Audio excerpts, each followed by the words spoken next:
উনি মুক্তিযুদ্ধকে কলঙ্কিত করেছে যে উনি একজন মুক্তিযোদ্ধা। আজকে রাজাকার আহমদের সাথে মিশে উনি মুক্তিযুদ্ধকে যেখানে আপনার বিএনপির সাথে ঐক্য ভাঙছেন জামাতের কারণে আজকে সেই জামাতের সাথে উনি এখন মানে কতটা মানে হয়ে গেছে, মানুষের কাছে হাসির পাত্র হয়ে গেছে। উনি পুরো বাংলাদেশের মানুষের কাছে হাসির পাত্র হয়ে গেছে কনে অলি সাহেব। কেমতের আগ পর্যন্ত এই জামাত কোনোদিন ক্ষমতার চোখে দেখবে না। জামাত ইসলাম ক্ষমতায় গেলে দেশের কি অবস্থা হতো, ভাগ্য ভালো 1971 সালে আমরা তখন সিসি ক্যামেরা ছিল না। আমরা শুনেছি জামাতের নির্যাতনের করা, নারীদেরকে যে নির্যাতন করেছে আবু বকর বাহিনী, যে জামাতের লোকেরা, সেটার প্রমাণে যে আজকে দেখেন না বিভিন্ন হলরুমে যে ইসলামের সবচেয়ে বড় শত্রু হলো জামাত ইসলাম। এরা নাম রাখছে জামাতে ইসলাম, নামটাই সীমাবদ্ধ। ইসলামের সবচেয়ে বড় ক্ষতি এই জামাত ইসলামের দ্বারাই হয়েছে। জামাত তো একটা সমাজের ভাইরাস, এটা হলো সমাজের ভাইরাস বোঝেন তো, এটা একবার শেষ করে ক্যান্সার, পুরো সমাজটাকে ক্যান্সারে রূপান্তরিত করতেছে জামাত ইসলাম। আপনি জানেন বিএনপির সাথে যে কনের অলির যে বিরোধ, এই বিরোধটা কেন হয়েছিল? কনের অলি তখনকার সময় ইস্যু করেছিল, তখন এদের চট্টগ্রামের শাহজাহান সাহেব, ওই যে জামাত ইসলামের যে নেতা, ওনার তখন বিএনপি জামাত ছিল জোট, তখন বৃহত্তর স্বার্থে যখন শাহজাহান সাহেবকে যখন দল মনোনীত করে, তখন কনের অলি সাহেব বলছে জামাত হচ্ছে রাজাকার, জামাত হচ্ছে আল বদর, এদের সাথে যদি জোট করে আমি তাদের সাথে থাকবো না। আজকে দেখেন ওনার মুখের কথা যে জামাত ইসলাম রাজাকার, জামাত ইসলাম আল বদর, অথচ আজকে সেই জামাত ইসলামের সাথে আজকে সে এক হয়েছে, এক হয়ে আজকে জামাত জোটের প্রার্থীকে কর্নেল অলি সাহেবের আমি একটি কথা বলি, উনি মুক্তিযুদ্ধকে কলঙ্কিত করেছে যে উনি একজন মুক্তিযোদ্ধা।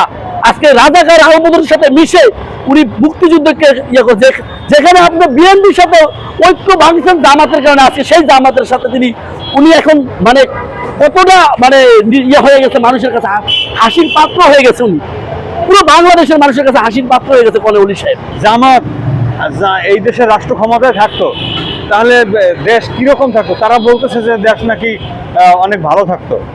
জামাত ইসলাম ক্ষমতায় গেলে দেশের কি অবস্থা হতো, ভাগ্য ভালো 1971 সালে আমরা তখন সিসি ক্যামেরা ছিল না। আমরা শুনেছি জামাতের নির্যাতনের করা, নারীদেরকে যে নির্যাতন করেছে আবু বকর বাহিনী, যে জামাতের লোকেরা, সেটার প্রমাণে যে আজকে দেখেন না বিভিন্ন হলরুমে কি ঘটনা ঘটেছে। আরেকটা কথা কি জানেন, আমি আজকে পরিষ্কার ভাষায় বলতে পারি কেমতের আগ পর্যন্ত এই জামাত কোনোদিন ক্ষমতার চোখে দেখবে না। কারণ বাংলাদেশের মানুষ জামাতের ইতিহাস জানে।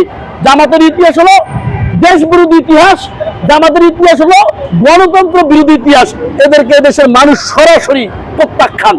ভাই এদের বিভিন্ন মসজিদ মাদ্রাসায় যে ছোট ছোট বাচ্চারা বলাৎকার হয়, ধর্ষিত হয়, আর সত্যিকার অর্থে একটা কথা বলবো, জামাত ইসলামী হচ্ছে কিন্তু সবচেয়ে ইসলামের সবচেয়ে বড় শত্রু হলো জামাত ইসলাম। এরা নাম রাখছে জামাতে ইসলাম, নামটাই সীমাবদ্ধ। ইসলামের সবচেয়ে বড় ক্ষতি এই জামাত ইসলামের দ্বারাই হয়েছে। এরা বিভিন্ন দেখেন না মসজিদ মাদ্রাসা, এদের ইসলামের সাথে ইসলামের ধারে কাছেও তারা নাই, শুধু নামই মাত্র তাদের জামাত ইসলাম, আর কিছু নেই তাদের। এই যে তাদের নামের সাথে ইসলামটা লাগাইছে, এটা একটা প্রতারণা, এটা একটা বেইমানি হচ্ছে, জাতির সাথে বেইমানি। জামাত ইসলাম এটা জাতির সাথে বেইমানি। যেমন আমার নাম আব্দুল্লাহ, আমার কাম হইল আবু জাহেলের মতো, সেম ওদের নামের সাথে কাজের কোনো মিল নাই। আমার চরিত্র, আমার নামের সাথে আমার চারিত্রিক মিল থাকতে হবে। জামাতের যে নাম জামাত ইসলাম, ওদের চারিত্রিকের সাথে কোনো মিল নাই। আব্দুল্লাহ আমার নাম, আমার কার্যকলাপ চারিত্রিক হলো আবু জাহেলের মতো, সেম হইল জামাতের চরিত্র সেমেই। এদেরকে দেশের মানুষ এই জন্য দেখে না, কত রিপোর্টিত করেছে, কত বলছে যে আমরা অলরেডি জরিপে আমরা অলরেডি 158 আসন পেয়ে গেছি। কিন্তু আমরা জানি এই দেশের মানুষ কখনো জামাতের পক্ষে ভোট দিবে না। এই দেশের মানুষ ইতিহাস জানে, কারণ জামাত হলো একটি গুপ্ত সংগঠন। এরা নামই ইসলাম, কামে ইসলামের ধারে কাছে জামাত। যারা এই জামাতের অন্ধ ভক্ত তাদের উদ্দেশ্যে কি বলবেন? তাদের উদ্দেশ্যে বলবো, তারা সত্যিকার আর কি বলবো, ওরা তো বিভিন্ন প্রকারের যে টাকা পয়সা বিভিন্ন কিছু দিয়া, বিভিন্ন প্রলোভন দেখাইয়া, ওরা বিভিন্ন প্রকার এক এক সময় মানুষের মাথা মস্তিষ্ককে ধ্বংস করে। জামাত থেকে একটা সমাজের ভাইরাস, এটা হলো সমাজের ভাইরাস বোঝেন তো, এটা একবার শেষ করে ক্যান্সার, পুরো সমাজটাকে ক্যান্সারে রূপান্তরিত করতেছে জামাত ইসলাম। অতএব এগুলো থেকে আপনারা বের হয়ে অবশ্যই আসুন, গণতন্ত্রের পক্ষে আসুন এবং বাক স্বাধীনতার পক্ষে আসুন, এবং সত্যিকার আসলে ইসলাম ধারণ করে জাতীয়তাবাদী দল বিএনপি।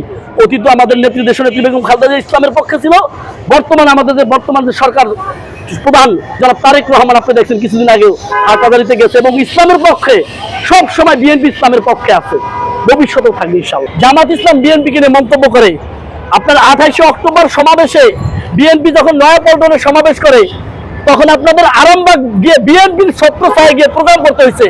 আজকে আপনারা বিএনপিকে যে বিএনপি আপনাদেরকে লালন করে রেখেছে সেই বিএনপিকে নিয়ে মন্তব্য করে পারলেন না তো এককভাবে একটি সমাবেশ করতে। সত্যিকার অর্থে জামাত দলের একটি মুনাফিক দল, তারা গণতন্ত্রকে বিশ্বাস করে না এবং স্বাধীনতাকে বিশ্বাস করে না, তা না হলে আজকে তারা দেশ বিরোধী এরকম চক্রান্ত করতে পারে না। আমি একটি কথা বলবো, যদি সত্যিকার অর্থে আপনারা জুলাইকে ধারণ করেন তাহলে ঐক্যবদ্ধভাবে থাকেন, অন্যথায় ফ্যাসিস্টরা বাংলাদেশে আসলে কারো নিস্তার হবে না, ক্ষতিগ্রস্ত হবে, বাংলাদেশ ক্ষতিগ্রস্ত হবে। আজকে যে স্বাধীনতার পরে যে আমরা যে স্বপ্ন দেখতেছি যে বাংলাদেশকে নিয়ে, সেই স্বপ্ন আমাদের বানচাল হয়ে যাবে। তাই বলবো আপনারা ঐক্যবদ্ধভাবে থাকবেন। আর বিশেষ কথা রাষ্ট্রপতি হিসেবে আজকে আমরা ধন্যবাদ জানাই যে মির্জা ফখরুল ইসলাম আলমগীরকে রাষ্ট্রপতি হিসাবে ঘোষণা করার জন্য, কারণ মির্জা ফখরুল ইসলাম আলমগীরের নেতৃত্বেই আপনারা দেখছেন সারা বাংলাদেশে যে আমরা যে সমাবেশগুলো করেছি স্বৈরাচারের বিরুদ্ধে, ফ্যাসিস্টের বিরুদ্ধে, লক্ষ লক্ষ জনতা উপস্থিত হয়েছে মির্জা ফখরুল ইসলাম আলমগীরের নেতৃত্বে। মির্জা ফখরুল ইসলাম আলমগীরের নেতৃত্বে 28শে অক্টোবরের সর্বকালের শ্রেষ্ঠ সমাবেশ করেছি আমরা এই নয়াপল্টনে। আমরা এবং সাধারণ মানুষ সেই জন্য আনন্দিত যে একজন বিচক্ষণ লোককে রাষ্ট্রপতি হিসাবে গ্রহণ করার জন্য, সেই জন্য আমরা দেশনায়ক তারেক রহমানকে, বর্তমান সরকারকে আমরা ধন্যবাদ জানাই।